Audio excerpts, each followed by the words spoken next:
നമസ്കാരം. ഇന്നലെ നമ്മുടെ ബഹുമാനപ്പെട്ട സുപ്രീം കോടതി വഖഫ് ഭേദഗതി നിയമവുമായി ബന്ധപ്പെട്ട വിഷയത്തിൽ ഒരു ഇടക്കാല ഉത്തരവ് പുറപ്പെടുവിച്ച കാര്യം നിങ്ങളേവരും അറിഞ്ഞിരിക്കും. കഴിഞ്ഞ 30 വർഷമായി ഇന്ത്യയിൽ നിലനിന്നിരുന്ന ഒരു ഇരുണ്ട ഭൂതകാലത്തിന് പരിസമാപ്തി കുറിക്കുകയാണ് ബഹുമാനപ്പെട്ട കോടതി ഇന്നലെ ചെയ്തത്.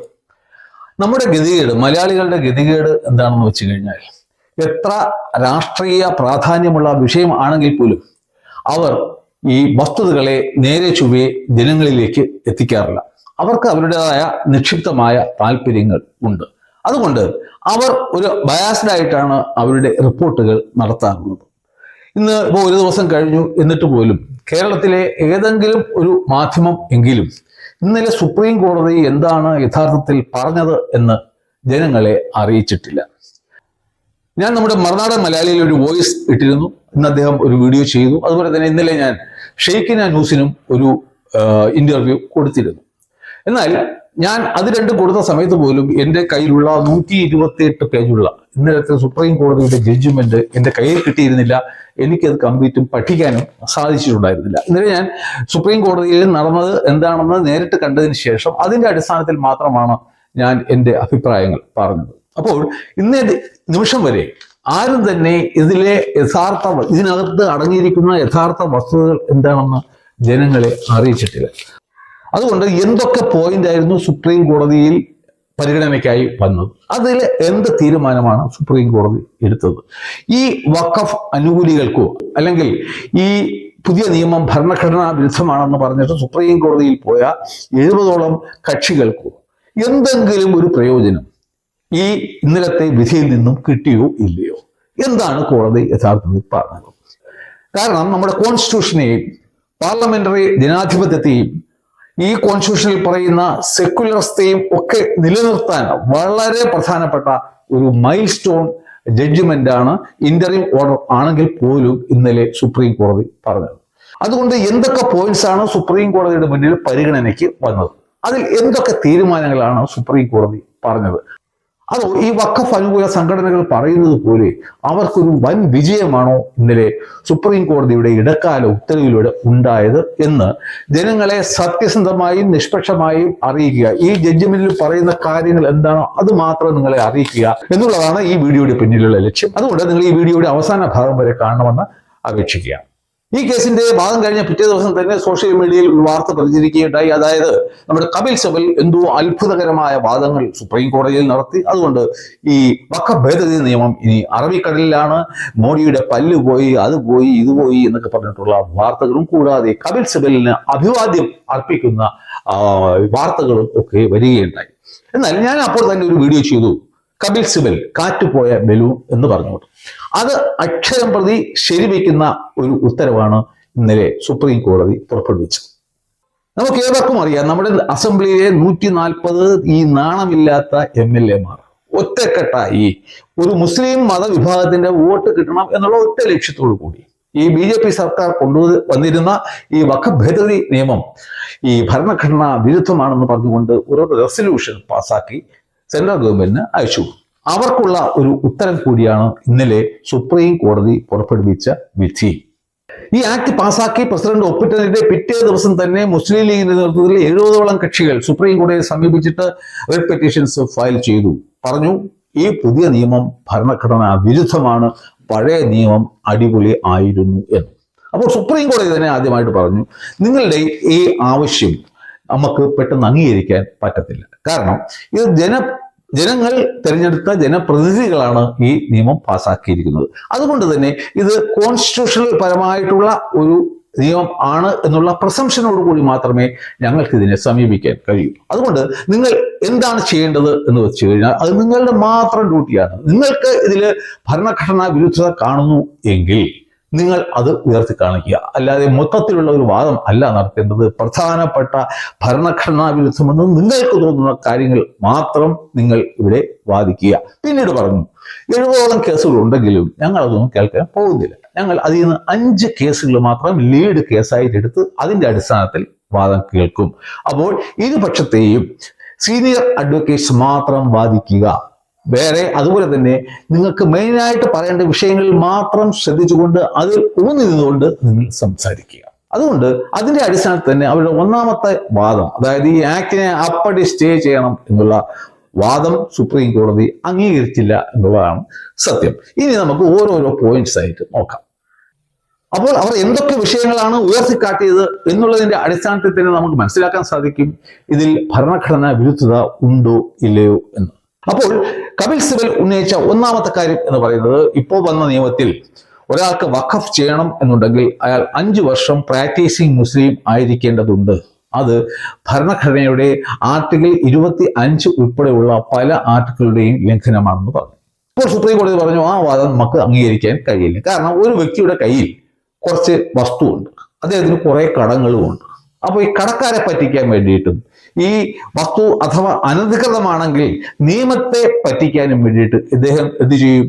പെട്ടെന്ന് മതം മാറും, പിറ്റേ ദിവസം തന്നെ ഇതിനെ വഖഫായി അങ്ങ് പ്രഖ്യാപിക്കും. അപ്പോൾ വീണ്ടും പറയാറുണ്ടല്ലോ, once a waqf is always a waqf. അപ്പോൾ ഇയാൾക്ക് ഈ കടക്കാരിൽ നിന്നും നിയമത്തിൽ നിന്നും രക്ഷപ്പെടാനുള്ള ഒരു സാധ്യത അതിലൂടെ തെളിഞ്ഞു വരും. അത് നമുക്ക് അംഗീകരിക്കാൻ പറ്റത്തില്ല. രണ്ടാമത് പറഞ്ഞാൽ വളരെ വിചിത്രവും രസകരവുമായ ഒരു കാര്യമാണ്. സപ്പോസ് എ ഹിന്ദു, പുള്ളിക്ക് ഒരു ഭാര്യ പോരാ, 4 ഭാര്യമാർ വേണം എന്നൊരു ആഗ്രഹം തോന്നിക്കഴിഞ്ഞാൽ അദ്ദേഹം പോയി രണ്ടാമത് പെണ്ണ് കെട്ടിക്കഴിഞ്ഞാൽ അദ്ദേഹം ഒരു ക്രിമിനൽ കുറ്റമാണ് ചെയ്യുന്നത്. അങ്ങേരെ ശിക്ഷിക്കാൻ വരെയുള്ള നിയമം ഇവിടെ ഉണ്ട്. അപ്പോൾ പുള്ളിക്ക് എന്ത് ചെയ്യാൻ പറ്റും? പുള്ളിക്ക് ജസ്റ്റ് മതം മാറുക. മതം മാറിയതിനു ശേഷം 3 or 4 പേരെ കല്യാണം കഴിക്കാൻ പറ്റും. അപ്പോൾ അതിനിടയ്ക്ക് വേണമെങ്കിൽ ഇങ്ങനെ വഖഫും ഉണ്ടാക്കാം. അപ്പോൾ അതൊന്നും നമുക്ക് അംഗീകരിക്കാൻ കഴിയുന്ന ഒരു കാര്യങ്ങളല്ല. അതുകൊണ്ട് തീർച്ചയായിട്ടും ഒരു വഖഫ് ഉണ്ടാക്കുന്ന വ്യക്തി വഖഫിന് കൊടുത്തിരിക്കുന്ന ഡെഫിനിഷൻ കൂടി കണക്കിലെടുത്തുകൊണ്ട് അദ്ദേഹം ഒരു പ്രാക്ടീസിങ് മുസ്ലിം തന്നെ ആയിരിക്കണം. അല്ലാതെ ഇത്തരത്തിലുള്ള കള്ളങ്ങൾ ചെയ്യാനുള്ള ഒരു സാധ്യത അവർക്ക് അനുവദിച്ചു കൊടുക്കാൻ കഴിയില്ല. എന്നിരുന്നാൽ തന്നെയും നാം ചിന്തിക്കേണ്ട കാര്യം എന്ന് പറയുന്നത്, ഒരാൾ 5 വർഷം പ്രാക്ടീസ് ചെയ്തോ മുസ്ലിമായിട്ട് എന്നുള്ളത് വളരെ പ്രാധാന്യം അർഹിക്കുന്ന ഒരു കാര്യമാണ്. അത് എങ്ങനെ കണ്ടുപിടിക്കും? അപ്പോൾ കേന്ദ്ര സർക്കാരിനോട് പറഞ്ഞത്, തൽക്കാലം നിങ്ങളിത് നടപ്പിലാക്കാൻ പറ്റത്തില്ല. കാരണം നിങ്ങൾ റൂൾസ് ഉണ്ടാക്കുമ്പോൾ ഇത് എങ്ങനെയാണ് ഒരാൾ 5 വർഷം പ്രാക്ടീസ് ചെയ്തത് എന്ന് എങ്ങനെ തീരുമാനിക്കണം, അതിനൊരു മെക്കാനിസം കൊണ്ടുവന്നതിന് ശേഷം നിങ്ങൾക്ക് ആ നിയമവുമായി മുന്നോട്ട് പോകാം. നിങ്ങൾ തന്നെ പറയൂ, പെറ്റീഷൻസിന് എന്തെങ്കിലും ലാഭം അതിൽ നിന്നുണ്ടായോ? പക്ഷെ നമ്മുടെ മാധ്യമങ്ങൾ പറയുന്നതാണ് അതങ്ങ് സ്റ്റേ ചെയ്തു എന്നാണ്. അത് സ്റ്റേ ചെയ്തിട്ടില്ല. അതിൽ പറഞ്ഞിരിക്കുന്നത് നിങ്ങൾ റൂൾസ് ഉണ്ടാക്കണം, അതിനുശേഷം നിങ്ങൾക്ക് ഇത് നടപ്പിൽ വരുത്താമെന്നാണ്. അപ്പോൾ ഒന്നാമത്തെ പെറ്റീഷൻസിന്റെ ആവശ്യം അവിടെ തീർന്നു. രണ്ടാമത് കപിൽ സിബൽ വാദിച്ചത് എന്താണെന്ന് വെച്ച് കഴിഞ്ഞാൽ, പുതിയ നിയമത്തിൽ പറഞ്ഞിരിക്കുന്നത് ഒരു വസ്തുവിന്റെ ഉടമസ്ഥനായാൽ മാത്രമേ ഒരാൾക്ക് വഖഫ് ഉണ്ടാക്കാൻ കഴിയൂ എന്നാണ്. അത് ഭയങ്കര തെറ്റായ ഒരു കാര്യമാണ്, വിചിത്രമായ ഒരു കാര്യമല്ലേ? എന്താണ് ഈ വഖഫ്? ഈ നമ്മുടെ സ്വന്തം സ്വത്തിൽ നിന്നും ഒരു ഭാഗം നമ്മൾ അള്ളാഹുവിന് വേണ്ടി ഡെഡിക്കേറ്റ് ചെയ്യുന്നു. എന്തിനാണ്? ഈ മതപരമോ ആചാരപരമോ സാന്ത്വനപരമോ ഒക്കെ ആ കാര്യങ്ങൾക്ക് വേണ്ടിയിട്ട്.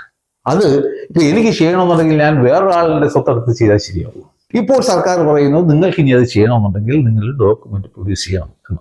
എന്നിട്ട് അവർക്ക് കൊടുത്ത ഉപദേശം എന്താണെന്ന് വെച്ച് കഴിഞ്ഞാൽ, നിങ്ങൾക്ക് ചാരിറ്റി ചെയ്യണം എന്നുണ്ടെങ്കിൽ, എന്താണ് ഈ വഖഫ്? ചാരിറ്റബിൾ പർപ്പസിന് വേണ്ടി സ്വന്തം വസ്തു ദൈവത്തിന് ദാനം ചെയ്യുന്നതാണ്. സുപ്രീം കോടതി പറഞ്ഞു, നിങ്ങൾക്ക് ചാരിറ്റി ചെയ്യണം എന്നുണ്ടെങ്കിൽ അത് നിങ്ങളുടെ വസ്തു കൊണ്ടായിരിക്കണം, നിങ്ങളുടെ പൈസ കൊണ്ടായിരിക്കണം. അല്ലാതെ മറ്റൊരാളുടെ വസ്തു തട്ടിയെടുത്തതിനു ശേഷം അതിലൂടെയോ മറ്റൊരാളുടെ നിന്ന് മോഷണം നടത്തി ആ പൈസ കൊണ്ടോ അല്ലെങ്കിൽ സർക്കാരിന്റെ വസ്തു തട്ടിയെടുത്തതിനു ശേഷം അതിലൂടെയോ ആയിരിക്കാൻ പാടില്ല. അതുകൊണ്ട് തീർച്ചയായിട്ടും ഇനി നിങ്ങൾക്ക് വഖഫ് ഉണ്ടാക്കണമെങ്കിൽ നിങ്ങൾ ആ വസ്തു നിങ്ങളുടേതാണെന്ന് തെളിയിക്കാൻ നിങ്ങൾ ബാധ്യസ്ഥരാണ്. ഇതിൽ ആർക്കനുകൂലമായ വിധി ആണെന്ന് നിങ്ങൾ തന്നെ തീരുമാനിക്കുക. അടുത്ത വാദം എന്ന് പറയുന്നത്, ഈ പ്രൊട്ടക്റ്റഡ് മോണുമെന്റ്സ് ഉണ്ടല്ലോ, നമ്മുടെ താജ്മഹൽ അല്ലെങ്കിൽ ലാൽ കില അങ്ങനെയൊക്കെയുള്ള ഈ പ്രൊട്ടക്റ്റഡ് മോണുമെന്റ്സ് വന്നിട്ട് 1904 ഏൻഷ്യൻ മോണുമെന്റ്സ് പ്രിസർവേഷൻ ആക്ടിന് കീഴിൽ രജിസ്റ്റർ ചെയ്യപ്പെട്ട വസ്തുക്കളാണ്. അവിടെ ഒരു പ്രശ്നം ഇവർ ഉയർത്തി കാണിച്ചത് എന്താണെന്ന് വെച്ചാൽ, ആർക്കിയോളജിക്കൽ സർവേ ഓഫ് ഇന്ത്യ ഈ ഒരു വസ്തു അവരുടേതായിട്ട് രജിസ്റ്റർ ചെയ്ത് കഴിഞ്ഞാൽ ഞങ്ങൾ കാലാകാലമായി നടത്തിക്കൊണ്ടിരുന്ന നമാസ് പോലെയുള്ള മതപരമായ കാര്യങ്ങൾ അവിടെ നടത്താൻ സാധിക്കുന്നില്ല. അതുകൊണ്ട് ഈ ആർക്കിയോളജിക്കൽ സർവേ ഓഫ് ഇന്ത്യ പോലെയുള്ള ഈ പ്രൊട്ടക്റ്റഡ് മോണുമെന്റ്സ് അതുകൂടി ക്ലെയിം ചെയ്യാനുള്ള അവകാശം വഖഫ് ബോർഡിന് കൊടുക്കണം എന്നാണ് പറഞ്ഞത്. അക്കാര്യത്തിനും വളരെ വ്യക്തവും വിശദവുമായി സുപ്രീം കോടതി പറയുന്നത് എന്താണെന്ന് വെച്ച് കഴിഞ്ഞാൽ, ഈ പ്രൊട്ടക്റ്റഡ് മോണുമെന്റ്സ് എന്ന് പറയുന്നത് നമ്മളുടെ സംസ്കാരത്തിന്റെ ഭാഗങ്ങളാണ്. അത് സംരക്ഷിക്കാൻ ഓരോ ഭാരതീയനും ബാധ്യത ഉള്ളത് ആണ്. അപ്പോൾ നിങ്ങൾ പറയുന്നത് പോലെ അല്ല കാര്യങ്ങൾ.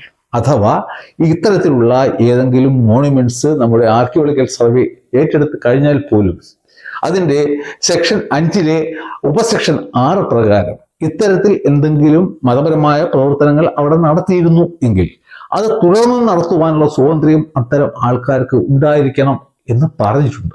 അതുകൊണ്ട് നിങ്ങൾ ഈ പറയുന്നതും ഞങ്ങൾക്ക് അംഗീകരിക്കാൻ കഴിയില്ല എന്ന് പറഞ്ഞ് അതും തള്ളിക്കളയുകയാണ് ഉണ്ടായത്. ഇവിടെ ഈ തീരുമാനം സർക്കാരിനാണോ അനുകൂലം അതോ ഈ കേസിലെ കക്ഷികൾക്കാണോ എന്ന് നിങ്ങൾ തീരുമാനിക്കുക. അടുത്തതായിട്ട് കപിൽ സിബലിന്റെ രോദനം എന്തായിരുന്നു എന്ന് വെച്ച് കഴിഞ്ഞാൽ, ഈ പുതിയ ആക്ടിൽ ഈ SC/ST വിഭാഗക്കാരുടെ അവർ താമസിക്കുന്ന ഏരിയയിലെ വസ്തുക്കൾ ഈ വഖഫ് ബോർഡിന് ഏറ്റെടുക്കാൻ പറ്റൂല എന്നാണ് പറയുന്നത്. അങ്ങനെ ശരിയല്ല, അവിടെ വീണ്ടും വഖഫ് ബോർഡിന് വസ്തു ഏറ്റെടുക്കാനുള്ള അവകാശം ഉണ്ട് എന്നാണ് പറഞ്ഞത്. അപ്പോൾ സുപ്രീം കോടതി പറഞ്ഞത് എന്താണെന്ന് വെച്ച് കഴിഞ്ഞാൽ, ഈ നമ്മുടെ ഭരണഘടനയുടെ ഷെഡ്യൂൾ 5, 6 ഞാൻ നേരത്തെ കന്യാസ്ത്രീ വിഷയത്തിൽ പറഞ്ഞിരുന്നു. നമ്മുടെ ഛത്തീസ്ഗഡ് പോലെ ബീഹാർ പോലെയുള്ള ഒക്കെ ഏരിയയിലുള്ള ഇതുപോലെ ട്രൈബൽസ് തിങ്ങി പാർക്കുന്ന ഏരിയകളാണ് ഈ ഷെഡ്യൂൾ 5-നുള്ളത്. എന്നാൽ ഷെഡ്യൂൾ 6 അത് എന്താണെന്ന് വെച്ച് കഴിഞ്ഞാൽ നമ്മുടെ നോർത്ത് ഈസ്റ്റേൺ സ്റ്റേറ്റ്സിലെ ഇതുപോലെ ട്രൈബൽസ് തിങ്ങി പാർക്കുന്ന ഏരിയയാണ്. അപ്പൊ സുപ്രീം കോടതി പറഞ്ഞു, ഈ ഇത്തരം വിഭാഗങ്ങൾ എന്ന് പറയുന്നത് ഒരുപാട് വിദ്യാഭ്യാസമോ വിവരമോ ഇല്ലാത്ത പാവപ്പെട്ട ആൾക്കാരെയാണ്. അവരെ എക്സ്പ്ലോയിറ്റ് ചെയ്യാൻ വളരെ എളുപ്പമാണ്. കൂടാതെ അവർ ഈ ഹിന്ദു മതവും മുസ്ലിം മതവും ക്രിസ്ത്യാനി മതവും ഒന്നും അല്ല അവർ പിന്തുടരുന്നത്. അവർക്ക് അവരുടേതായിട്ടുള്ള മതപരമായ വിശ്വാസങ്ങളും കാര്യങ്ങളും ഒക്കെ ഉണ്ട്. അവിടെ ഒന്നും ഒരു മുസ്ലിമുകളും ഇല്ല. പക്ഷേ നമ്മുടെ കോൺസ്റ്റിറ്റ്യൂഷൻ ഉണ്ടാക്കിയ സമയത്ത് അതിൻ്റെ ശില്പികൾ ഇത്തരത്തിലുള്ള ആൾക്കാർക്ക് പ്രത്യേക പരിഗണന നൽകണമെന്നും അവരെ മറ്റുള്ളവർ എക്സ്പ്ലോയിറ്റ് ചെയ്യുന്നില്ല എന്ന് ഉറപ്പ് വരുന്നതിന് വേണ്ടിയിട്ടാണ് ഈ ഷെഡ്യൂൾ 5ഉം 6ഉം കൊണ്ടുവന്നത്. അതുകൊണ്ട് നിങ്ങൾ അവിടെ കയറി കളിക്കേണ്ട എന്നാണ് സുപ്രീം കോടതി പറഞ്ഞത്. ഇത് ആർക്ക് അനുകൂലമാണ്? കേന്ദ്ര സർക്കാരിന് അനുകൂലമാണോ അതോ ഈ കേസിലെ ഹർജിക്കാർക്കും വഖഫുകാർക്കാണ് അനുകൂലം എന്നും നിങ്ങൾക്ക് തീരുമാനിക്കും. അടുത്തതായിട്ട് കപിൽ സിബൽ പറഞ്ഞത് എന്താണെന്ന് വെച്ചാൽ, നാളിതുവരെ ഉള്ള നിയമങ്ങളിൽ ഈ വഖഫ് ബോർഡിന്റെ ഏറ്റവും ഉയർന്ന ഉദ്യോഗസ്ഥൻ വന്നിട്ട് CEO ആണല്ലോ, അദ്ദേഹം മുസ്ലിം ആയിരിക്കണം എന്ന് നിർബന്ധം ഉണ്ടായിരുന്നു. എന്നാൽ പുതിയ നിയമത്തിൽ വന്നിട്ട് അവർ നോൺ മുസ്ലിംസ് ആയാലും മതി എന്നാണ് പറയുന്നത്. അത് ഭരണഘടനാ വിരുദ്ധമാണെന്ന് പറഞ്ഞു. അപ്പോൾ സുപ്രീം കോടതി പറഞ്ഞു, വഖഫ് ബോർഡ് എന്ന് പറയുന്നത് ഒരു മതപരമായ സ്ഥാപനമല്ല, അത് ഒരു മതപരമായ സർക്കാരിന്റെ, നമ്മുടെ കേരള സർക്കാർ എന്തായാലും മതപരം അല്ല എന്ന് ഇനി ആരും പറയില്ലല്ലോ. അപ്പോൾ അത്തരത്തിലുള്ള ഒരു സർക്കാരിന്റെ ഒരു ഭാഗം, ഒരു ഓർഗനാണ് ഈ വഖഫ് ബോർഡ് എന്ന് പറയുന്നത്. അവിടെ ഈ നമുക്കൊക്കെ അറിയാം, നമ്മുടെ സർക്കാർ ഉദ്യോഗസ്ഥരാണ് അവിടെയും ഡെപ്യൂട്ടേഷനിൽ പോയി വർക്ക് ചെയ്യുന്നത്. അപ്പോൾ അങ്ങനെയുള്ള ഒരു സ്ഥാപനത്തിൽ മുസ്ലിങ്ങൾ മാത്രമേ പാടുള്ളൂ എന്ന് പറയാൻ പറ്റത്തില്ല. അതിന്റെ CEO മുസ്ലിം തന്നെ ആയിരിക്കണം എന്നും പറയാൻ പറ്റത്തില്ല. അപ്പോൾ സുപ്രീം കോടതി പറഞ്ഞു, എന്തൊക്കെ ആയാലും ശരി തന്നെ ഈ വഖഫ് ബോർഡിൽ നിങ്ങൾ കഴിയുന്നത്ര ആസ് ഫാർ ആസ് പോസിബിൾ എന്നാണ് പറയുന്നത്, കഴിയുന്നതും ഒരു മുസ്ലിമിനെ തന്നെ അപ്പോയിന്റ് ചെയ്യാൻ ശ്രമിക്കണം എന്നാണ് ഈ സുപ്രീം കോടതി പറഞ്ഞത്. അതും ആർക്ക് അനുകൂലമാണ്? സെൻട്രൽ ഗവൺമെന്റിനാണോ അനുകൂലം? ഈ വഖഫ് അനുകൂലികൾക്കാണോ? വേണമെങ്കിൽ സർക്കാരിന് ഒരു നോൺ മുസ്ലിമിനെ ഇപ്പോൾ വേണമെങ്കിലും അവിടെ CEO ആയിട്ട് വയ്ക്കാം. അതിനെതിരെ ഒരു നടപടിയും സ്വീകരിക്കാൻ ആർക്കും സാധ്യമല്ല എന്നാണ് സുപ്രീം കോടതി പറഞ്ഞത്. സർക്കാരിന് വേണമെങ്കിൽ ഒരു മുസ്ലിമിനെ തന്നെ അവിടെ നിയമിക്കുകയും ചെയ്യാം. അടുത്ത സിബലിന്റെ വാദം എന്തായിരുന്നു എന്ന് വെച്ച് കഴിഞ്ഞാൽ, കഴിഞ്ഞ ആക്ട് പ്രകാരം നോൺ മുസ്ലിംസിന് വേണമെങ്കിലും വഖഫ് ഉണ്ടാക്കാമായിരുന്നു. എന്നാൽ പുതിയ നിയമത്തിൽ ആ ഒരു സാധ്യത എടുത്ത് കളഞ്ഞിരിക്കുകയാണ്. ഇനി മേലാൽ നോൺ മുസ്ലിംസിന് വഖഫ് ഉണ്ടാക്കാൻ പറ്റില്ല, അത് ഭരണഘടനാ വിരുദ്ധമാണെന്ന് പറഞ്ഞു. അതിന് സുപ്രീം കോടതി കൊടുത്ത വളരെ നല്ല ബ്യൂട്ടിഫുൾ ആയിട്ടുള്ള മറുപടി എന്താണെന്ന് വെച്ച് കഴിഞ്ഞാൽ, കാരണം നിങ്ങൾ തന്നെ ആർഗ്യൂ ചെയ്തു, ഈ വഖഫ് എന്ന് പറയുന്നത് ഇന്റഗ്രൽ പാർട്ട് ഓഫ് മുസ്ലിം എന്നാണ് പറഞ്ഞത്. അതായത് മുസ്ലിം മത വിശ്വാസത്തിന്റെയും ആചാരത്തിന്റെയും അനുഷ്ഠാനത്തിന്റെയും ഒക്കെ ഒരു അവിഭാജ്യ ഘടകമാണ് ഈ വഖഫ് ഉണ്ടാക്കുക എന്ന് നിങ്ങൾ തന്നെ വാദിച്ചു. ഇപ്പോൾ നിങ്ങൾ പറയുന്നു നോൺ മുസ്ലിംസിന് വേണമെങ്കിലും വഖഫ് ഉണ്ടാക്കണം. അതെങ്ങനെയാണ് ശരിയാവുക? അഥവാ ഏതെങ്കിലും ഒരു നോൺ മുസ്ലിംസിന് വന്നിട്ട് ഈ ഒരു വഖഫ് ഉണ്ടാക്കണം എന്നുണ്ടെങ്കിൽ അദ്ദേഹം സ്വന്തം വസ്തു വഖഫാക്കുന്നതിന് പകരം അദ്ദേഹത്തിന് വേണമെങ്കിൽ ഒരു ട്രസ്റ്റ് ഉണ്ടാക്കാം, ഒരു സൊസൈറ്റി ഉണ്ടാക്കാം, അല്ലെങ്കിൽ കുറെ പൈസ വേണമെങ്കിൽ ഇത്തരത്തിലുള്ള കാര്യങ്ങൾക്ക് വേണ്ടി ഡൊണേറ്റ് ചെയ്യാം. എന്തുകൊണ്ടാണ് വഖഫ് തന്നെ ഉണ്ടാക്കണം എന്ന് നിങ്ങൾ വാശി പിടിക്കുന്നത്? അതിന്റെ ആവശ്യം ഇല്ല. കാരണം നിങ്ങൾ തന്നെ പറയുന്നു ഇത് മുസ്ലിമുകളുടെ മാത്രം ഒരു അവകാശമാണ്. രണ്ടും കൂടി നേരെ പോകില്ല. അതുകൊണ്ട് ആ ആവശ്യവും തള്ളിക്കളയുകയാണ് ഉണ്ടായത്. അവിടെയും ജയിച്ചു, കേന്ദ്ര ഗവൺമെന്റ് ജയിച്ചു. അടുത്ത സിബിലിന്റെ രോദനം എന്തായിരുന്നു എന്ന് വെച്ച് കഴിഞ്ഞാൽ പഴയ ആക്ടിലുണ്ടായിരുന്ന സെക്ഷൻ 107 എടുത്ത് കളഞ്ഞു. അത് ഭരണഘടനാ വിരുദ്ധമാണ് എന്നാണ്. അപ്പോൾ നാം മനസ്സിലാക്കേണ്ടത് എന്താണ് ഈ സെക്ഷൻ 107 എന്നുള്ളതാണ്. അതായത് 1963 ഒരു നിയമം കൊണ്ടുവന്നിരുന്നു, ലോ ഓഫ് ലിമിറ്റേഷൻ. എന്താണെന്ന് വെച്ച് കഴിഞ്ഞാൽ, അഥവാ ഞാൻ നിങ്ങളുടെ വസ്തുവിൽ കയറി അനധികൃതമായി താമസിക്കുകയാണെന്ന് വിചാരിക്കുക, ഒരു കുടിലേക്ക് കിട്ടി അവിടെ താമസിക്കുക, നിങ്ങളത് മൈൻഡ് ചെയ്യുന്നില്ല, അവൻ അവിടെ കിടന്നോട്ടെ എന്ന് വിചാരിക്കുന്നു. 12 വർഷം, അത് 12 വർഷം വരെ ഞാൻ ഒരു നീർക്കൂലിയെ പോലെ പതുങ്ങി കിടക്കും. 12 വർഷം കഴിയുമ്പോൾ ഞാൻ പൊങ്ങി നിന്നിട്ട് ഒരു രാജപമ്പാലയാവും. കാരണം എന്താണ്? ബൈ അഡ്വേഴ്സ് പൊസഷൻ ആ വസ്തു എന്റേതായി മാറിക്കഴിഞ്ഞു. അപ്പോ അതിന്റെ അർത്ഥം എന്താണ്? നിങ്ങൾക്ക് ആ വസ്തുവിൽ ക്ലെയിം ഉണ്ടായിരുന്നു എങ്കിൽ, എനിക്കെതിരെ ക്ലെയിം ഉണ്ടായിരുന്നു എങ്കിൽ, നിങ്ങൾ ഈ 12 വർഷത്തിനകം അതിനുള്ള പരിഹാരം തേടി കോടതിയെ സമീപിക്കണം ആയിരുന്നു. അഥവാ അത് സർക്കാർ വക വസ്തുവാണെങ്കിൽ അവിടെ ഈ 12 വർഷത്തിന് പകരം 30 വർഷത്തിനകം സർക്കാരിന് ക്ലെയിം ഉന്നയിക്കാം. അത് ഉന്നയിച്ചില്ല എങ്കിൽ ഈ വസ്തു ഓട്ടോമാറ്റിക്കലായിട്ട് നിങ്ങളുടേതായി മാറും. ഇതാണ് ഇന്ത്യയിലുള്ള നിയമം. പക്ഷേ വഖഫിന്റെ കാര്യത്തിൽ എന്താണ്? വഖഫിന് ഈ 12 30 ഒന്നും ബാധകമല്ല. 1500 വർഷം വേണമെങ്കിലും പുറകോട്ട് പോകാം. അതിനുള്ള ഉദാഹരണമാണ് ഈ തമിഴ്നാട്ടിലെ ഒരു ക്ഷേത്രം. 1500 വർഷത്തോളം പഴക്കമുള്ള ഒരു ക്ഷേത്രം വഖഫ് ക്ലെയിം ചെയ്തു. അവിടെ എന്തെങ്കിലും തെളിവ് കാണും? 1500 വർഷം മുമ്പ് ഇത് വഖഫായിരുന്നു കാണിക്കാൻ എന്തെങ്കിലും തെളിവ് കാണും? അവർക്കൊന്നും വേണ്ടായിരുന്നേ, അവർക്ക് നേരെ അങ്ങ് ഏറ്റെടുത്താൽ മാത്രം മതി. അപ്പോ അതിനെയാണ് മാറ്റിയത്. അപ്പോൾ എന്ത് പറ്റി? ഇനി വഖഫ് ബോർഡ് എന്തെങ്കിലും ഒരു ക്ലെയിം ഉന്നയിക്കുകയാണ് എങ്കിൽ ആ ക്ലെയിമിന് 12 വർഷത്തിനാം ഉള്ള തർക്കമായിരിക്കണം. അപ്പോൾ സുപ്രീം കോടതി ചോദിച്ചത് എന്താണെന്ന് അറിയാമോ? ബാക്കിയുള്ള എല്ലാ കാര്യങ്ങൾക്കും, വസ്തു സംബന്ധമായ എല്ലാ കാര്യങ്ങൾക്കും, മറ്റു പല കാര്യങ്ങൾക്കും ഈ ലോ ഓഫ് ലിമിറ്റേഷൻ ബാധകം ആക്കാമെങ്കിൽ എന്തുകൊണ്ടാണ് വഖഫിന്റെ കേസിൽ മാത്രം ആ നിയമം ആപ്ലിക്കബിൾ അല്ലാതാവുക? നാം മനസ്സിലാക്കണം, ഇത്രയും നാൾ അവർ പറഞ്ഞുകൊണ്ടിരുന്ന ഒരു പ്രധാനപ്പെട്ട കാര്യം once a waqf always a waqf എന്നാണ്. അതായത് 1500 വർഷം മുമ്പ് വഖഫായിരുന്നാൽ ഇപ്പോഴും അത് വഖഫായിരിക്കും, അതാണ് മുസ്ലിം നിയമം പറയുന്നത് എന്നായിരുന്നു. ഇനി എന്ത് പറയാൻ പറ്റും? വൺസ് എ വഖഫ് ആൾവേസ് വഖഫ് എന്ന് ഇവർക്ക് ഇനി മിണ്ടാൻ പറ്റത്തില്ല. അവർക്ക് 12 വർഷത്തിന് അകത്തുള്ള ക്ലെയിം മാത്രമേ അവർക്ക് എന്തെങ്കിലും ഉണ്ടെങ്കിൽ തന്നെ ഉന്നയിക്കാൻ കഴിയൂ. അപ്പോൾ ഇന്നലത്തെ വിധിയിലൂടെ സംഭവിച്ച് എന്താണെന്ന് വെച്ച് കഴിഞ്ഞാൽ 107 വകുപ്പ് എടുത്ത് കളഞ്ഞത് ഭരണഘടനാ വിരുദ്ധം അല്ല എന്ന് പറയുന്നതിലൂടെ സുപ്രീം കോടതി പറയാതെ പറഞ്ഞത് once a waqf is not always a waqf എന്നാണ്. ഇന്നലത്തെ ജഡ്ജ്മെന്റിന്റെ തീവ്രത, അതിന്റെ ഇമ്പോർട്ടൻസ് ഇത്രമാത്രം ഭയങ്കരമാണെന്ന് ഞാൻ നിങ്ങളെ ബോധ്യപ്പെടുത്തുകയാണ്. അതുകൊണ്ട് തന്നെയാണ് ഞാൻ വീണ്ടും വീണ്ടും ആവർത്തിച്ച് പറയുന്നത്, കഴിഞ്ഞ 30 വർഷം ഇന്ത്യയിൽ നിലനിന്നിരുന്ന ഇരുണ്ട ആ ഒരു കാലം ഇന്നലത്തോടുകൂടി അസ്തമിച്ചിരിക്കുക. സിവിലിന്റെ അടുത്ത ഭാഗം എന്തായിരുന്നു എന്ന് വെച്ച് കഴിഞ്ഞാൽ, സെക്ഷൻ 108A മേൽ പറഞ്ഞതുപോലെ 107ന്റെ കാര്യം പറഞ്ഞതുപോലെ 108A വകുപ്പിനെയും എടുത്തു കളഞ്ഞു. അപ്പോൾ ആ നടപടി ഭരണഘടനാ വിരുദ്ധം ആണെന്നാണ് കപിൽ സിബൽ വാദിച്ചത്. അപ്പോൾ എന്താണ് ഈ 108A? 108A പറഞ്ഞിരുന്നത്, ഈ വഖഫ് ആക്ടിലെ നിയമങ്ങൾ എന്ന് പറയുന്നത് ഇന്ത്യയിലെ സകലമാന മറ്റ് നിയമങ്ങൾക്കെല്ലാം മുകളിലായിരിക്കും. ഈ വഖഫ് ആക്ടിന് ഓവർ റൈഡിങ് എഫക്ട്, ബാക്കിയുള്ള എല്ലാ നിയമത്തിന്റെ പുറത്ത് കുതിര കളിക്കാനുള്ള അവകാശമാണ് കൊടുത്തിരുന്നത്.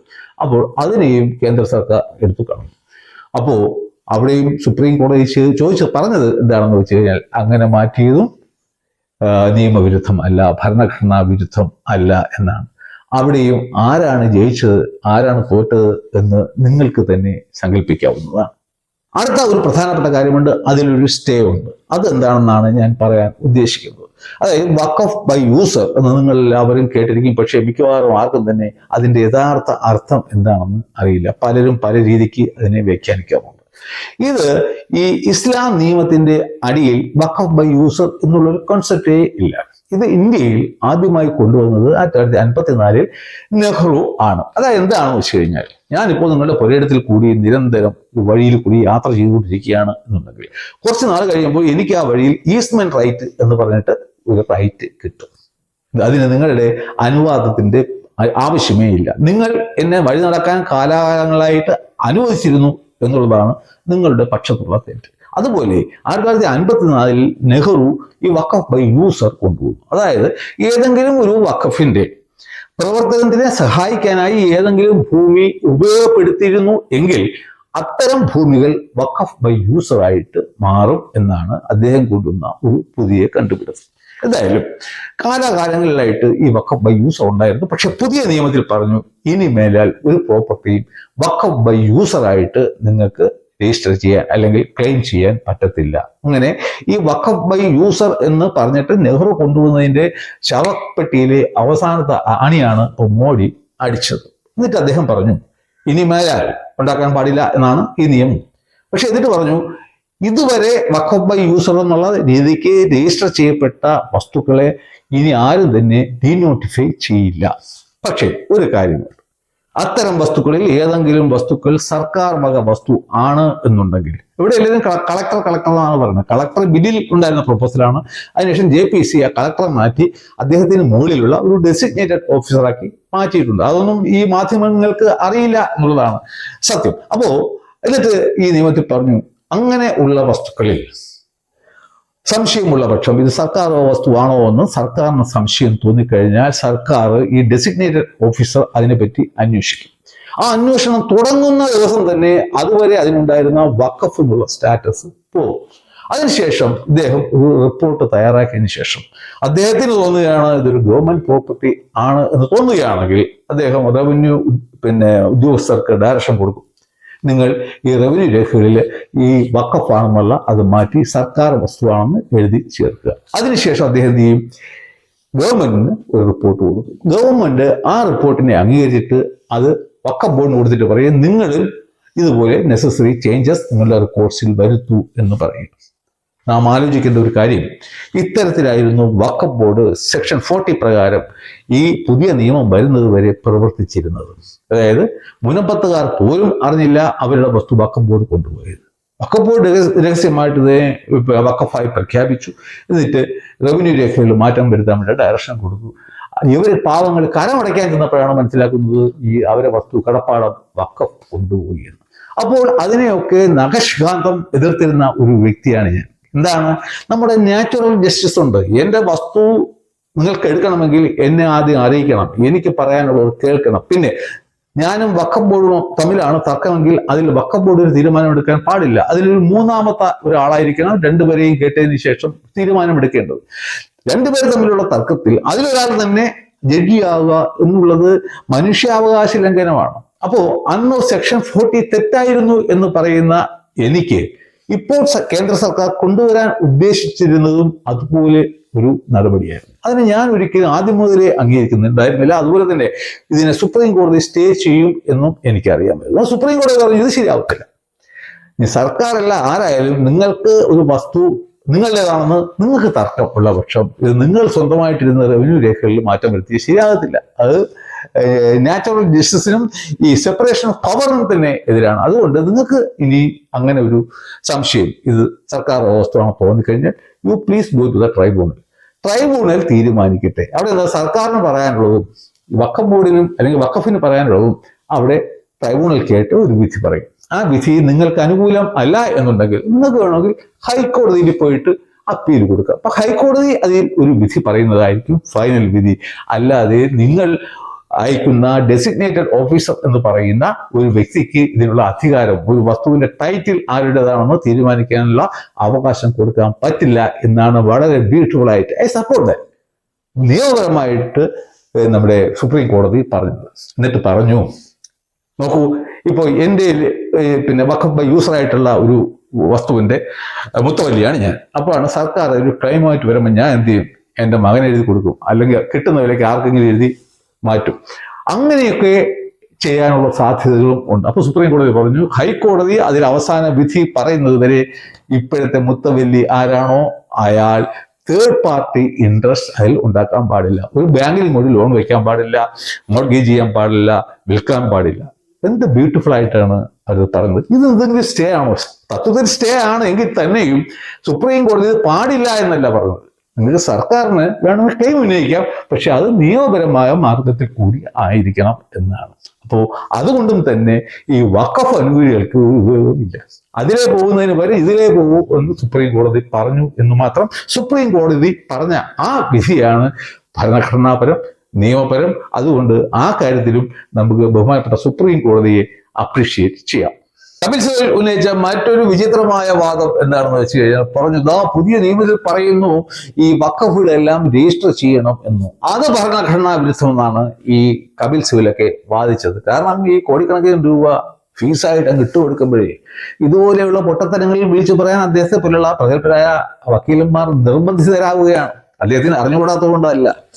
അപ്പോൾ സുപ്രീം കോടതി 1923 മുതലുള്ള വഖഫുകളുടെ ചരിത്രം വളരെ വിശദമായിട്ട് അതിൽ പ്രതിപാദിച്ചു. എന്നിട്ട് പറഞ്ഞു 1923 തന്നെ കണ്ടെത്തിയിട്ടുള്ള കാര്യങ്ങളാണ് ഈ വഖഫ് എന്നും പറഞ്ഞിട്ട് ഓരോ നല്ല മുസ്ലിമുകൾ ചില വഖഫ് ഉണ്ടാക്കും. ഇതൊക്കെ ഈ മുത്തവല്ലിയും മറ്റുള്ളവരും ചേർന്ന് ഇതിനെ കൊള്ളയടിക്കുന്നു. ഈ വാക്കിഫ് ഇത് ഉണ്ടാക്കിയ ആൾ എന്തിനു വേണ്ടിയാണോ ഉണ്ടാക്കിയത് ആ ഒരു ലക്ഷ്യത്തിന് വേണ്ടിയിട്ടല്ല അത് ഉപയോഗിക്കുന്നത്, ഇതിനെ അടിച്ചു മാറ്റുന്നുണ്ട്, അതിനൊക്കെ വേണ്ടിയിട്ടാണ്, അതിനൊക്കെ ഒരു നിയന്ത്രണം കൊണ്ടുവരാൻ വേണ്ടിയിട്ടാണ് 1923 വഖഫ് ആക്ട് കൊണ്ടുവന്നത്.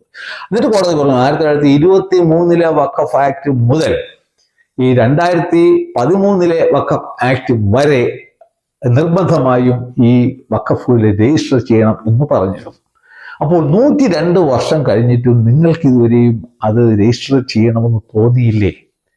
അന്ന് നിങ്ങൾക്ക് ഒരു ഡോക്യുമെന്റും വേണ്ട, പ്രിയർ ഡോക്യുമെന്റ്സ് ഒന്നും വേണ്ട, മുന്നാധാരങ്ങൾ ഒന്നും വേണ്ട. നിങ്ങൾ ആ എഴുതി കൊടുത്താൽ മതി, ഇന്ന വസ്തു ഇത്ര സെന്റ് വസ്തു, ഉദ്ദേശം ഇത്ര ഏക്കർ വരുന്ന അല്ലെങ്കിൽ വസ്തു വഖഫാണ്, ഇതിനൊന്ന് രജിസ്റ്റർ ചെയ്യണമെന്ന് മാത്രം പറഞ്ഞാൽ മതിയായിരുന്നല്ലോ. നിങ്ങളോട് ഒരു രേഖയും ചോദിച്ചിരുന്നില്ലല്ലോ. ഇതിന് 102 വർഷമായിട്ടും നിങ്ങൾക്ക് അതിന് സാധിച്ചില്ല അല്ലേ? സത്യത്തിൽ എന്താണ് സംഭവിച്ചതെന്ന് അറിയാമോ? ഇപ്പോൾ അനധികൃതമായിട്ട് കുറച്ച് വസ്തു ഉണ്ട് എന്നുണ്ടെങ്കിൽ അത് നിയമത്തിന്റെ ഈ നൂലാമാലകളിൽ നിന്നും രക്ഷപ്പെടാൻ, ഈ കടക്കാരിൽ നിന്നൊക്കെ രക്ഷപ്പെടാനായി എന്ത് ചെയ്യും? ഇതിനെ അങ്ങ് വഖഫായി പ്രഖ്യാപിക്കും. അപ്പൊ പിന്നെ വഖഫാവുമ്പോൾ പിന്നെ ആർക്കും അതിൽ കയറി പിടിക്കാൻ പറ്റത്തില്ല. എന്നാൽ രജിസ്റ്റർ ചെയ്യില്ല, വഖഫ് ബോർഡുമായിട്ട് രജിസ്റ്റർ ചെയ്യില്ല. ഇപ്പൊ ഇത് സത്യത്തില് ഇത് അവൻ തന്നെ സ്വന്തമായിട്ട് മുത്തവല്ലി ആയി കഴിഞ്ഞാൽ ഇത് തലമുറകൾ ഈ വസ്തുവിനെ കൊണ്ടുപോകാൻ പറ്റും. അപ്പൊ അങ്ങനെ വസ്തു അടിച്ചു മാറ്റി സ്വന്തമാക്കാനുള്ള ഒരു മാർഗം കൂടിയായിരുന്നു ഈ വസ്തുക്കളെ വഖഫ് ആക്കുക എന്നുള്ളത്. അതുകൊണ്ട് സുപ്രീം കോടതി പറഞ്ഞു കാലം മാറിപ്പോയി, നിങ്ങൾക്കിനി ഈ ഡോക്യുമെന്റ്സ് ഇല്ലാതെ വഖഫ് ഉണ്ടാക്കാൻ സാധ്യമല്ല. 102 വർഷത്തിനകത്ത് നിങ്ങൾക്ക് രജിസ്റ്റർ ചെയ്യാൻ ഇഷ്ടംപോലെ സമയമുണ്ടായിരുന്നു, നിങ്ങൾക്ക് ഒരു ഡോക്യുമെന്റിന്റെയും ആവശ്യം ഉണ്ടായിരുന്നില്ല, എന്നിട്ട് നിങ്ങൾ ചെയ്തില്ല. അതുകൊണ്ട് ഇനി വന്നിട്ട് ഈ രജിസ്ട്രേഷൻ ചെയ്യാൻ പറ്റത്തില്ല, പഴയതുപോലെ പോകണം എന്നൊക്കെ പറഞ്ഞു കഴിഞ്ഞാൽ അത് ഞങ്ങൾക്ക് അംഗീകരിക്കാൻ കഴിയില്ല എന്ന് സുപ്രീം കോടതി പറഞ്ഞു. മറ്റൊരു വളരെ ഏറെ ആൾക്കാർക്ക് അറിയാത്ത ഒരു കാര്യം കൂടി സുപ്രീം കോടതി പറഞ്ഞു. അതായത് നമ്മുടെ 1995 കൊണ്ടുവന്ന വഖഫ് നിയമത്തിൽ ഈ കോൺഗ്രസ് സർക്കാർ അറിയാതെ ആണെങ്കിലും ഒരു വകുപ്പ് എഴുതി വച്ചു, 87-ാം വകുപ്പ്. അതിൽ പറഞ്ഞു അഥവാ നിങ്ങൾ ഇതിനെ യഥാസമയം രജിസ്റ്റർ ചെയ്തില്ല എന്നുണ്ടെങ്കിൽ നിങ്ങൾക്ക് അതൊരു വഖഫാണെന്നും പറഞ്ഞിട്ട് ഒരിടത്തും ഒരു ക്ലെയിമും ഉന്നയിക്കാൻ പറ്റത്തില്ല എന്നുള്ളത്. അപ്പോൾ എന്തിനാണ് അങ്ങനെ പറഞ്ഞത്? ഇതെല്ലാവരും രജിസ്റ്റർ ചെയ്യണം, അതിന് നിർബന്ധിക്കാനുള്ള ഒരു മാർഗമായിരുന്നു. നിങ്ങൾ രജിസ്റ്റർ ചെയ്തില്ലെങ്കിൽ പിന്നെ വഖഫാണെന്നുള്ള ക്ലെയിം നിങ്ങൾക്ക് ഒരിടത്തും പറയാൻ പറ്റത്തില്ല. എന്നാൽ എന്തുപറ്റി? 2013 വഖഫ് ഭേദഗതി നിയമം കൊണ്ടുവന്നു. അപ്പോൾ അതില് ഈ മുസ്ലിം സംഘടനകളുടെയൊക്കെ നിർബന്ധത്താൽ അവരെ പ്രീണിപ്പിക്കുന്നതിന് വേണ്ടിയിട്ട് ആ വകുപ്പ് ഡിലീറ്റ് ചെയ്തു. വീണ്ടും ഇത് സംഭവിച്ചു. ഇവർക്ക് വീണ്ടും ഈ രജിസ്റ്റർ ചെയ്യാതെ മുന്നോട്ട് പോകാനുള്ള സ്വാതന്ത്ര്യമാണ് ഈ കോൺഗ്രസ് സർക്കാർ കൊടുത്തത്. അതും ഈ ജഡ്ജ്മെന്റിൽ സുപ്രീം കോടതി എടുത്തു പറയുന്നു. എൻ്റെ പ്രിയപ്പെട്ട സുഹൃത്തുക്കളെ, എനിക്ക് നിങ്ങളോട് ചോദിക്കാനുള്ള ഒരു ചോദ്യം, അതായത് 13 വർഷത്തിന് മുമ്പ് 1995 വഖഫ് ആക്ട് ഭരണഘടനാ വിരുദ്ധമാണെന്ന് പറഞ്ഞുകൊണ്ട് ഒരുപാട് പെറ്റീഷൻസ് ഇതുപോലെ സുപ്രീം കോടതി മുന്നിൽ ഫയൽ ചെയ്തിരുന്നു. സുപ്രീം കോടതി അന്ന് ചെയ്തത് എന്താണെന്ന് വെച്ച് കഴിഞ്ഞാൽ അതിനെയൊക്കെ അതാത് ഹൈക്കോടതികളിലേക്ക് ട്രാൻസ്ഫർ ചെയ്തു. അത് യഥാസമയം ഇതുപോലെ ഒരു വാദം അതിൽ നടത്തിയിരുന്നു എങ്കിൽ ഇപ്പോൾ തന്നെ പറഞ്ഞു കേട്ടില്ലേ, വഖഫ് ബൈ യൂസർ സർക്കാരിന് അങ്ങനെ തോന്നിയെന്നും പറഞ്ഞ് എഴുതിയെടുക്കാൻ പറ്റത്തില്ല, കോടതി പോകാനാണ് പറഞ്ഞത്. അതുപോലെ തന്നെയായിരുന്നു ഈ പഴയ വഖഫ് ആക്ടിന്റെ സെക്ഷൻ 40. അപ്പോൾ അത് വാദം കേട്ടിരുന്നെങ്കിൽ സെക്ഷൻ 40 കുറിച്ചിട്ടും ഇതുപോലെ പറയുമായിരുന്നു, ഒരിക്കലും ഈ മുനമ്പം വിഷയം ഉണ്ടാകുമേ ആയിരുന്നില്ല. അപ്പോൾ ഇതൊക്കെയാണ് നമ്മുടെ മഹാരാജ്യത്ത് സംഭവിക്കുന്നത്. നേരത്തെ ഈ ഇന്ററിം ഓർഡർ പരിശോധിക്കുകയാണെങ്കിൽ നമുക്ക് മനസ്സിലാക്കാൻ സാധിക്കുക, ഞങ്ങളൊക്കെ നേരത്തെ പറഞ്ഞതുപോലെ മുൻപുണ്ടായിരുന്ന വഖഫ് ആക്ട് ഭരണഘടനാ വിരുദ്ധമായിരുന്നു. അത് ഭരണഘടനാ വിരുദ്ധം ആയിരുന്നു എന്ന് ഇന്നലെ ബഹുമാനപ്പെട്ട സുപ്രീം കോടതി പറയുകയാണ് ഉണ്ടായത്. ഈ ഇന്ററിം ഓർഡറിന്റെ വെളിച്ചത്തിൽ നാം മനസ്സിലാക്കേണ്ടത്, നമ്മുടെ അകക്കണ്ണുകൊണ്ട് കാണേണ്ടത്, വരാൻ പോകുന്ന ഫൈനൽ ജഡ്ജ്മെന്റ് എന്ന് നമുക്ക് പറയാൻ കഴിയില്ല, എന്തായിരിക്കും എന്നുള്ളതാണ്. അപ്പോൾ ഈ മഹാരഥന്മാരായ കപിൽ സിബലൊക്കെ വന്നിട്ട് ഇത്രയും നിസ്സാരമായ കാര്യങ്ങൾക്ക് മാത്രമേ വേണ്ടി വാദം ഉന്നയിക്കാൻ സാധിച്ചുള്ളൂ എങ്കിൽ, അതിൽ പോലും അവർക്ക് സക്സസ്ഫുൾ ആകാൻ സാധിച്ചില്ല എങ്കിൽ, ഇതിന്റെ അവസാന വാദം കഴിയുമ്പോൾ എന്ത് ജഡ്ജ്മെന്റ് ആയിരിക്കും നമ്മുടെ മുന്നിലേക്ക് വരിക എന്ന് നിങ്ങൾക്ക് ഇപ്പോൾ തന്നെ മനസ്സിലാക്കാൻ സാധിക്കും. അതായത് ഒരു ഇന്ററിം ഓർഡറിൽ ഏറ്റവും പ്രധാനപ്പെട്ട വിഷയങ്ങൾ എന്ന് പറഞ്ഞുകൊണ്ട് ഈ കപിൽ സിബലിനൊക്കെ പൊക്കി കാണിക്കാൻ സാധിച്ചത് ഇത്തരം നിസ്സാര പ്രശ്നങ്ങൾ ആണ് എങ്കിൽ ഇനി ഫൈനൽ വാദത്തിൽ എന്താണ് ഉയർത്തി കാണിക്കാൻ പോകുന്നത്? എന്തായാലും ഈ വഖഫ് എന്ന ദുർഭൂതത്തിന്റെ പിടിയിൽ നിന്നും നമ്മുടെ ഇന്ത്യ മഹാരാജ്യം രക്ഷപ്പെട്ടിരിക്കുകയാണ്. പക്ഷെ ഇതിനകം അവർ കയറിപ്പിടിച്ച പലരും പെട്ടുപോയിട്ടുണ്ട്, എന്നേക്കുമായി പെട്ടുപോയിട്ടുണ്ട്. പക്ഷേ മുൻപത്തെ പോലെയുള്ള പ്രശ്നങ്ങൾക്ക് ഈ ഭേദഗതി നിയമം വളരെ ഉപകാരപ്പെടുന്നതാണ്. എന്തായാലും ഈ രാജ്യത്തിന്റെ നന്മയ്ക്ക് വേണ്ടി ഈ നിയമം കൊണ്ടുവന്ന അല്പം വൈകിപ്പോയി. ഇത് മോഡി സർക്കാരിന്റെ 11ാം വർഷമാണല്ലോ. പക്ഷെ 10 വർഷം മുമ്പേ ഈ മോഡി സർക്കാർ ഈ നിയമം കൊണ്ടുവന്നിരുന്നു എങ്കിൽ അതുപോലെ ഈ മുൻപും വിഷയമേ ഉണ്ടാകുമായിരുന്നില്ല. എന്തായാലും സംഭവിച്ചതൊക്കെ നല്ലതിന്, സംഭവിച്ചു കൊണ്ടിരിക്കുന്നതും നല്ലത്, ഈ സംഭവിക്കാൻ പോകുന്നതും നല്ലത് എന്ന് നമുക്ക് ആശ്വസിക്കാം. അപ്പോൾ ഈ വീഡിയോ നിങ്ങൾക്ക് ഇഷ്ടപ്പെട്ടു എങ്കിൽ സദയം സബ്സ്ക്രൈബ് ചെയ്യുക. അടുത്ത വീഡിയോയുമായി വീണ്ടും കാണുന്നതുവരെ നന്ദി, നമസ്കാരം. A big salute to Supreme Court of India. Thank U.